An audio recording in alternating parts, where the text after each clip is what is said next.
ఆయన చెప్పిన మాట ఇంకోటి ఏంటంటే, ఎవరైతే కొంతమంది ఫిజికల్లీ ఛాలెంజ్డ్ పీపుల్ ఉన్నారో, వికలాంగులు ఉన్నారో, వీళ్ళందరికీనంట డోర్ డెలివరీ తీసుకెళ్ళి ఇద్దామని అంటున్నారు. నేను అడుగుతా ఉన్నా, మీరు ఉన్న వాలంటీర్లని తీసేశారు, మీరు ఇప్పుడు పెన్షన్లే డోర్ డెలివరీ ఇవ్వలేకపోతున్నారు.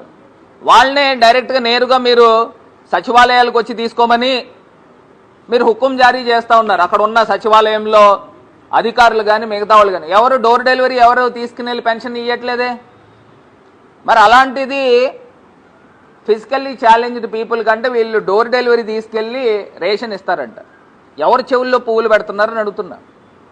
ఏది సక్రమంగా చేసే కార్యక్రమం లేదు, ఉన్న వాళ్ళందరినీ కూడా తీసేస్తూ ఉన్నారు. వీళ్ళంతా ఎవరండి? నిరుద్యోగులు. నిరుద్యోగుల్ని మాఫియా కిందన అభివర్ణించిన మహా గొప్ప వ్యక్తి చంద్రబాబు నాయుడు గారు. నిరుద్యోగుల్ని ఈ రకంగా ఆయన మాట్లాడిన మాటలు ఒకసారి ఆన్ చేయమ్మా. మరి ఈ రకంగా మాట్లాడుతూ ఆయన సాక్షాత్తు ఎన్టీ రామారావు గారే చెప్పారు. ఏమని చెప్పారనంటే, చంద్రబాబు నాయుడు జామాత దశమగ్రహ అని చెప్పాడు. చంద్రబాబు నాయుడు నేను యాక్టర్నే, నాకన్నా గొప్ప నటుడు అని చెప్పిన వ్యక్తి చంద్రబాబు నాయుడు గారిని చెప్పిన వ్యక్తి ఎన్టీ రామారావు గారు.